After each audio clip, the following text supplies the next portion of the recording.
Mayong udto mga kaigsunan padayon ta sa atong pagtuon ning atong serye sa handling crisis o mayong udto og welcome sa mga bag-o nato nga mga bisita kung naaman unya kanatong tanan pod welcome kita padayon kita sa atong pagtuon ug salamat sa kagutom ug kauhaw nga gihatag sa Ginoo kanato sa iyang pulong nga makapadayon kita sa pagtuon sa pulong sa Ginoo kay kung wa ning kagutom ug kauhaw sa atong kasing-kasing boring gyud dili kita ganahan mamati sa pulong sa Ginoo wala kitay kadasig mao nang atong iampo kada adlaw nga tagan kita sa Ginoo kagutom ug kauhaw sa iyang pulong kay kana nagapamatuod nga na kitay kinabuhi kay ang may kinabuhi nagakinahanglan gyud og pagkaon di ba ang pulong sa Ginoo mo ng pagkaon nato sa atong kalag so kung ginagutom kita ginauhaw buting nun nga na kita kinabuhi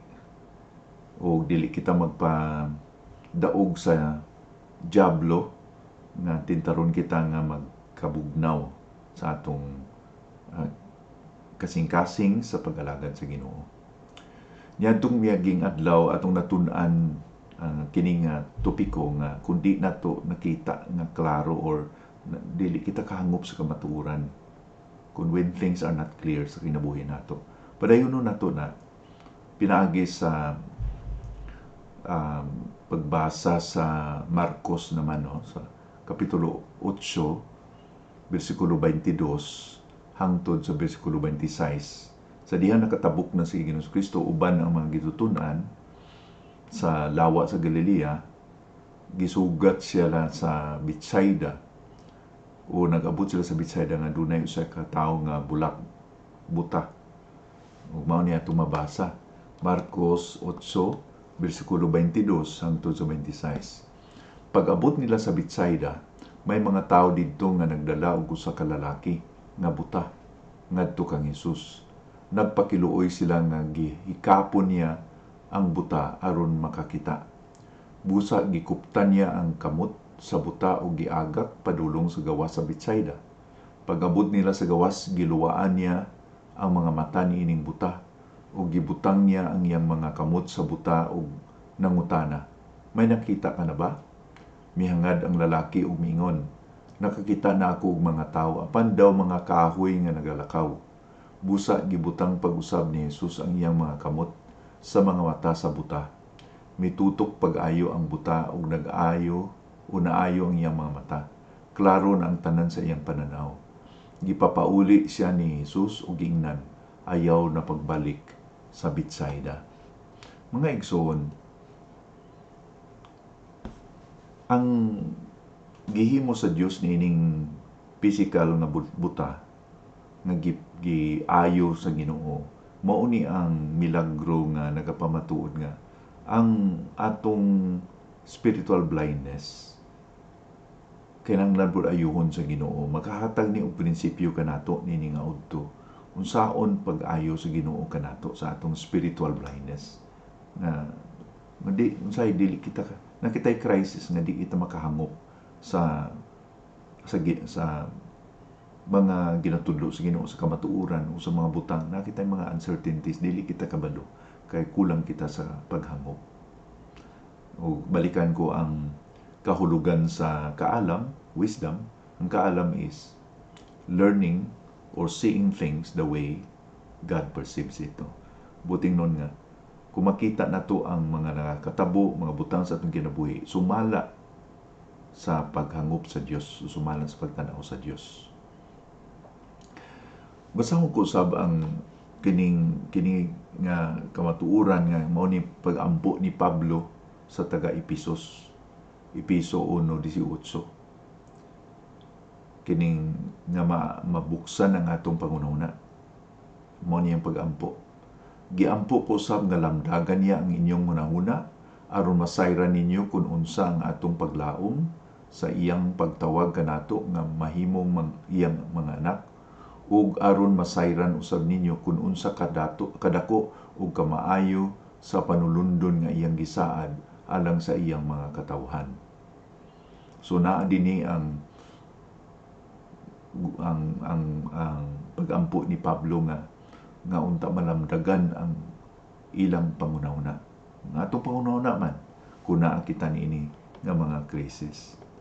So, sa istorya na to, kining na pangitabo nga nagabot sila sa Betsaida, unya may mga tao misugat kanila, unya gadala sila og bulag buta nga tao ug tandog ni Ginoong Kristo, gihikap ni Ginoong Kristo.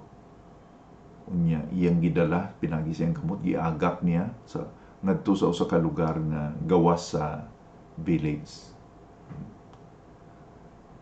Kini nga istorya nagahatag ka nato og prinsipyo nga usahay ang milagro nga himuon sa Ginoo dili ba diretso, dili ba biglaan, progressive kana ba, dili ba kay kini nga pag-ayo sa Ginoo nini nga bulag wala na diretso, dili biglaan, murag na anam-anam ba, murag maura ni ang ma-record sa Biblia nga giayo ni Ginoong Kristo sa kamilagro nga dili biglaan o ako muna ni dili ni nga aksidente, gituyo gini sa Ginoo. Kay aron maghatag ka nato og prinsipyo nga musalig kita kaniya nga may mga pagkausaban, milagro, mga pagbag-o, pagbalhin sa atong kinabuhi nga himuon sa Ginoo, dili biglaan, dahan-dahan, anam-anam. So niini nga progressive miracle, kini nga pagbag-o o pagkuha sa o paghatag sa Ginoo sa iya o sa iyang pananaw, murag dunay tulo ka kondisyon na atong makita, na atong maobserbahan, tulo ka kondisyon. Ang una, nahitabo kini nga milagro, nini nga bulag nga naayo sa iyang pagkabulag tungod kay dunay mga tao nga nagmahal kaniya, nga nagtabang kaniya. Unang kondisyon. Atong mabasa din nga sa bersikulo 22 nga may mga tao nga gadala kaniya ngadto kang Hesus. Unya nagpangalyupo gyud kay Hesus nga ayuhon siya. Kini nga gibuhat sa mga tao dako ni o mahatag nato nga leksyon nga ang nagakaitabo ka nato nga gipanalanginan ta sa Ginoo, gibag-o kita sa Ginoo, nakaangkon kita o kaibalo kita sa Dios or nakaila kita sa Dios o murag nakatagan kita o milagro sa pagkaila sa Dios. Tungod na kay may mga tao nga gigamit kan nga panalangin nga mahimong blessing ka nato, di ba? Nay nagdala ka nato sa tiilan sa Dios. May mga tao nga gigamit ka nato nga sila nagampo ka nato. Kanang gitawag nga intercession. Nagampo sila in our behalf, kanang intercession mo tingnon nga nagampo sila, dili silang kaugalingon kundi para sa uban. Kitang tanan produkto kita tungod kay may nagampo ka nato, may nag-intercede ka nato. Nagampo sila nga kita maluwas, nagampo sila kita nga tandugon nga to kasing-kasing, nga makakita kita sa kamatuoran, balhinon na nga itong kinabuhi, nga to sa kayuhan, nga dili magpabilin kita sa atong kasalanan. Mauni una nga kondisyon. Kini nga bulag, gidala sa mga tao nga may kabugaton, may kabalaka, may pagigugma kaniya ngadto kang Hesus. Unya, ikaduha nga kondisyon,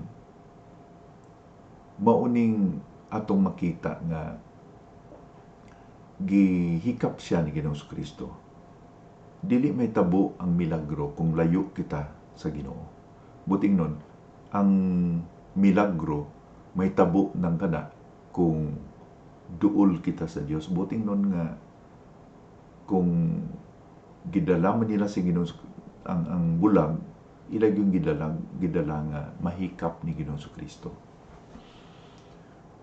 Pareha po sa milagro sa tinapay nga gi multiply ni Ginoong Kristo, di ba? Duha lang ka tinapay,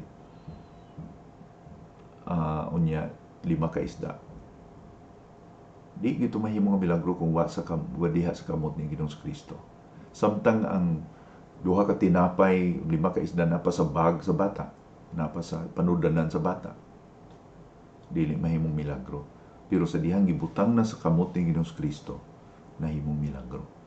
Inguna na po imong kinabuhi, akong kinabuhi. Kung dili nimo ibutang imong unsa man ang kalisdanan, unsa man ang imong mga concern karon, unsa man ang mga butang nga naa nimo sa imong kinabuhi karon, mao lang gyud ang Ginoo. Di kasarang Ginoo. For example, inyong mga kaso, inyong mga panginahanglanon, unsa man ang naa sa imong kamot karon, ibutang na sa kamot ni Ginoong Kristo nga mahikapan ni Ginoong Kristo. Pero po ni Moises ba? Gipangutanan siya sa Ginoo. Moises, unsa may naa sa imong kamot? Niya, bilain, sungkod lang. Kadto nga pangutana, nakahatag itog dako nga kahulugan ni Moises nga. Gamiton ko ikaw Moises, inaagi na ng sungkod, ilabay na ko ng sungkod. Paglabay niya sa sungkod na himong has. Gingnan sa Ginoo nga, okay, hawiri ang tumoy o ang ikog sa has ug nahimong sungkod ug balik.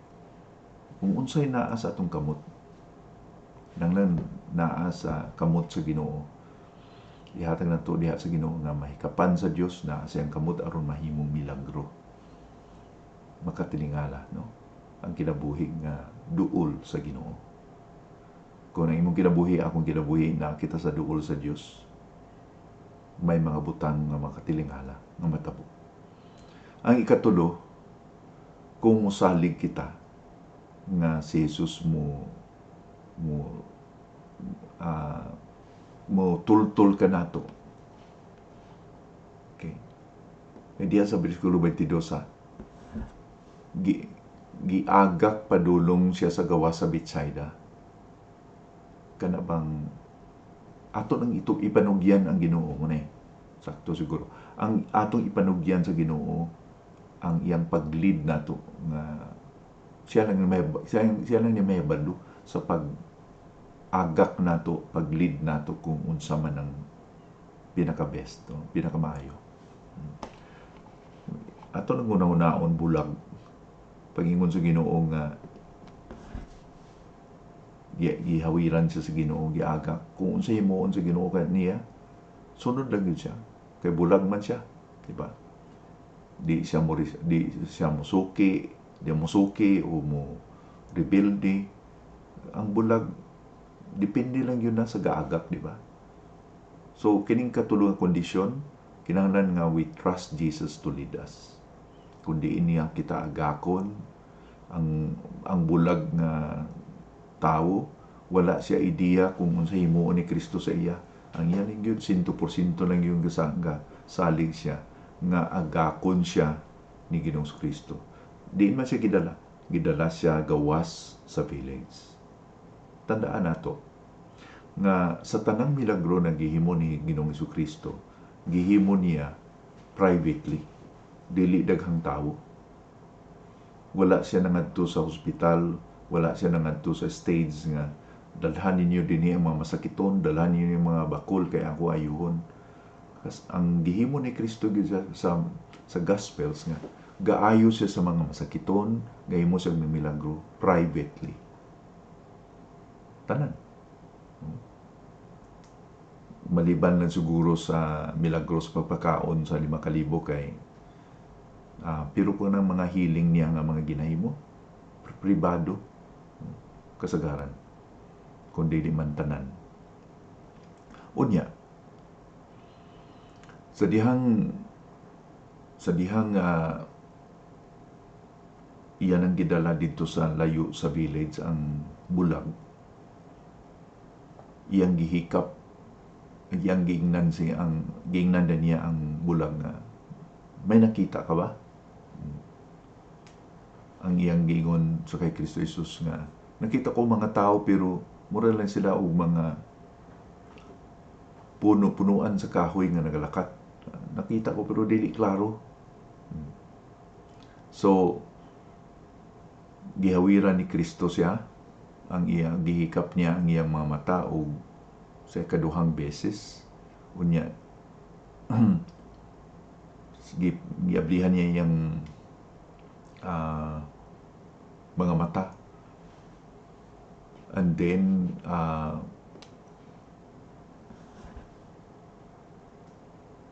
diha sa bersikulo 25, busa gibutang pag-usab ni Jesus ang iyang mga kamot sa mga mata sa buta. Mitutok pagayo ang buta ug naayo ang iyang mga mata. Klaro ng tanan sa iyang pananaw. Gipapauli siya ni Jesus ug gingnan ayaw na pagbalik sa Betsaida.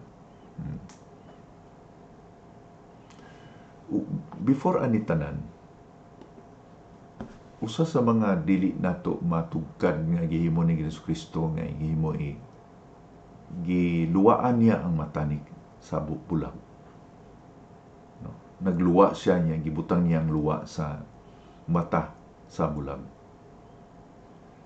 Abi ninyo, pareha pud sa atong paghangop karon nga kung luwaan ang atong mga mata sa panahon po ni Kristo, kung luwaan ang mga mata sa mga tao, usa ka na ka-insulto. Kay ang luwa magud dili magud na limpyo, di ba? Luwa sa tao nagkakahulugan ng murag dili limpyo ba. Pero nagpakita ni si Ginoong Kristo dinhi nga dili siya ordinaryo nga tawgo nato nga mahugaw nga tao. Kay dili naman siya tao kun dili usab siya, di ba? Usab siya ka Dios. Iyan lang yung gipakita dinhi nga ang paghangop sa tao nga siya lang usa ka ordinaryo nga tao, dili ipadayon nila nga pangunaw na tungod kay dili lang siya ordinaryo nga tao. Si Kristo usab Dios. Ug ang iyang luwa mahimong usa ka instrumento sa panalangin. Kay kung kinsa man lang to ang nagluwa niya ipahid sa mata sa tao, hugaw kay nato unaw-naon, pero kay si Kristo man ang nagluwa, iyang luwa makahimog mga milagro. So ang milagro nakahatag yun nato og makatilingala nga mga ginahimo ni Kristo. Iyang giagak sa gawas sa village, giluwaan niya ang mata, wala niya gibigla ni pag-ayo ning tawhana, gianam-anam niya nga nakakita ka ba? Ingon niya, dili kay klaro, murag ang punuan murag nagalakat, di kay klaro niya, iya na pong gihikap hangtod nga na klaro na gyud. Sa akong pagtakop nini nga atong pagtuon nini nga udto, nini nga lesson sa doon na kita tulungan leksyon nga unsaon na to nga makakita gyud kita sa kamatuoran clearly. Okay. Tulo ka leksyon. Una, ang atong spiritual nga panananaon, spiritual vision, nagatubo kini anam-anam, no? It grows in stages. Progressive. Ang atong paghangop sa kamatuoran dili biglaan. Ang atong paghangop sa Ginoo parehas pag-ayo sa Ginoo nini nga bulag nga anam-anam. Kung nagbasa kita sa pulong sa Ginoo karon, may mga butang nga di na tumasabtan. Unya gitabangan kita sa Ginoo hangtod nga daghan na kita og nasabtan. Hangtod nga sa katuigan o sa pila na ka mga panahon nga nalabay milipas, nakahangop na kita. Progressive ba? Dili ba biglaan? Ang Ginoo nag-agak nato nga ang atong journey nga masabtan nato ang kamatuoran. Anam-anam. Mao na nga magpasensya kita, magsalig kita nga ang Ginoo kana nagalid gyud ka nato. Sama sa paglid ni Kristo, sa pag-agak ni Ginoong Kristo nini nga bulag. Ikaduha nga leksyon, ang test or ang sukat sa atong spirituhanon nga panananaon mao ang atong pagtan-aw sa uban nga mga tao. Okay. The test of our spiritual vision is seeing others. Kung unsa ang atong pagtan-aw sa uban. Mao na ang pagsukat sa atong spiritual vision. Kato pareha po nini nga bulag nga tao, no?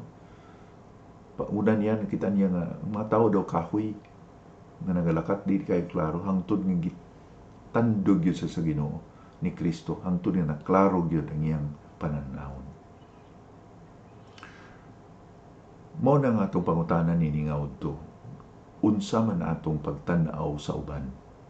Ang atong pagtanaw sa uban, sama ba sa atong pagtanaw sa Ginoo kanila? Or ang atong pagtanaw sa uban, sumala ba kay giayo ang atong palananawon sa Ginoo? Kumutanaw kita sa atong mga asawa, kung tanaw ang atong bang gitanaw ang atong asawa, atong mga amigo, atong kahigalaan, atong mga kaigsuunan, sumala sa mata sa Dios, sa palanawon sa Dios. Nga bililhon sila, nga dili lang sila pareha sa usa ka kahoy, nga dili lang sila pareho sa usa ka immaterial nga butang, kundi bililhon sila, kalag sila nga gihigugma usab sa Dios. Makatuon lang kita sa pagtan-aw sa atong mga relasyon sa eksakto nga pagtan-aw kung giayo ang atong mga mata, giayo sa Ginoo. Unya, ang ikatulong nga leksyon,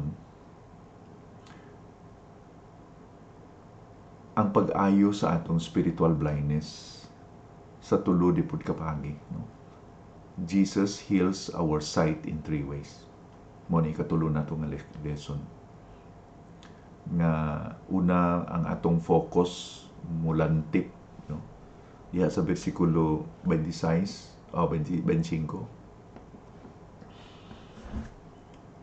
Gibutang pag-usab ni Jesus ang iyang mga kamot sa mga mata sa buta, mitutok pag-ayo ang buta ug naayo ang iyang mga mata. Daw kanang pulo nga naayo kay giayo ni Kristo. Gi-fix ba? Kana bang gibalik gyud sa sakto, kung wala man nabalik sa original, gibalik gyud sa Ginoo sa original. Unya, ang atong palanawon naglawak pod, perspective nato naglawak, no? Sa ako nang giingon, ang klaro nga palananawon, dili nga masalaan nato ang taang kahoy mao'y naglakat o ang tao buray kahoy. Klaro ang atong perspective o ang atong vision becomes clearer, no?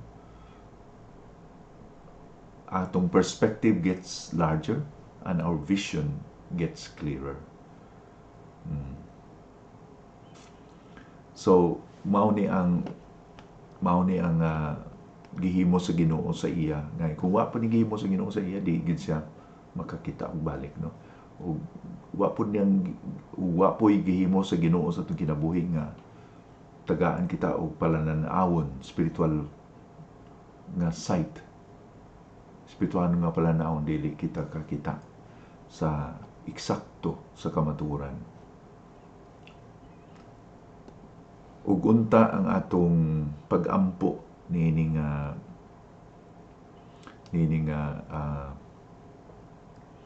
udto, pareha kining pag-ampo ni Job sa Job 34:32. Job kapitulo 34 bersikulo 32, nga gingon yan ni Job, makapaabot ka ba nga ihatag sa Dios ang imong gihangyo kung dili ka maghinulsol? Anaa kanimo ang desisyon o dili ka nako busa sultikon. 32, ipadayag ka nako ang akong sala, kung nakasala ko, dili ko na kini buhaton pag-usab. Actually sa English, sa NIV, teach me what I cannot see, and if I've done wrong, I won't do it again. No? Kung buting nun, nga ipakita ka nako Ginoo ako mga sala, o ipakita Ginoo unsay ako masayop, or kay sa English, teach me what I cannot say, and if I've done wrong, I won't do it again. Kung hubaro na to ni sa Bisaya, tuloy ako Ginoo sa mga butang nga di na ako makita, natay di makita sa itong kasing-kasing, atong mga sala, atong pagmakasayop. Unya ingon din na, kung unsa may akong sala, unsa may akong sayop, I won't do it again. Nga di na ako magpandol ko to. Pero sa mga disipulo, naglali sila sa mga butang nga di man dapat nila lalisan unta. Pero nakita na nila siguro ang ilang kasaypanan. So, ang atong makita din nga leksyon sa nining udto mao ni, kung balikan nato ang Marcos kapitulo 8 bersikulo 27, kung ipadayon nato no, humani adto 27, Marcos 8:27, humani adto miadto si Jesus ug ang iyang mga tinun-an sa mga baryo nga sakop sa Cesarea Filipos. Samtang naglakaw sila, nangutana si Jesus sa iyang mga tinunan, sumala sa mga tao, kinsa ba ko?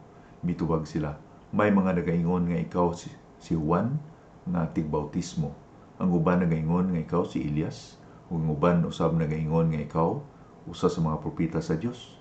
Ug nangutana siya kanila, apan alang kaninyo, kinsa ba ako? Mitubag si Pedro, ikaw mao ang Kristo. O gipahimangnuan sila ni Jesus nga dili gayon manugilon kang bisan kinsa may tungod kaniya. Dako ning kining bersikulo 27 hangtod sa 30, dako ni kang tanan sa mga natun-an nato ng mga bersikulo sa unahan. Nganong gipangutana ni Kristo kung sa mga disipulo nga kung kinsa man ako. Tungod kay dako ni kang tanan, tungod kay kung unsa ang ilang pag-ila ni Kristo, kinsa ba gyud si Kristo sa ilang kinabuhi?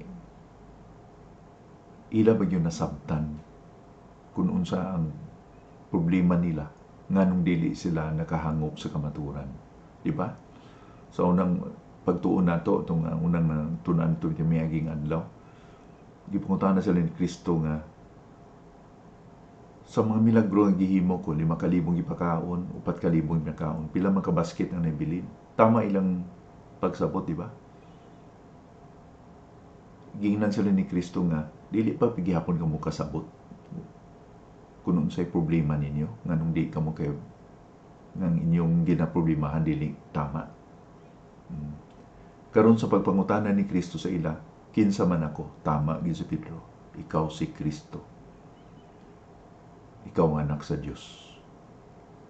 Ug akong ibilin kini nga prinsipyo kanato sa atong pagtuon nining hansaon na to pag-handle sa krisis nga usahay dili na to makita ang kamatuoran. We cannot see things clearly. Mao ni giunsa na to pagtan-aw si Jesus. Mao ni ang nagdeterminar kung unsa ka klaro ang atong pagtanaw sa mga butang ning kalibutan. Buting nun, kung sayop gani ang atong pagtanaw kung kinsa si Kristo Jesus atong kinabuhi, ayaw pag-ekspektar po nga sakto ang imong pagpananaw sa mga butang ning kalibutan. Okay? So buting nun, kung giilan nato sa Ginoong Kristo kay nakita ug nahangpan nato sa Ginoong Kristo kung kinsa gyud siya, mao ni ang nakadeterminar nga eksakto pod ang atong pagtan-aw sa mga butang ning kalibutan. Kung nagakasayop ang atong pagtan-aw kay Kristo, nagakasayop ang atong pagtan-aw ning kalibutan. Kung imo lang gitan-aw si Kristo Jesus nga tawo lang,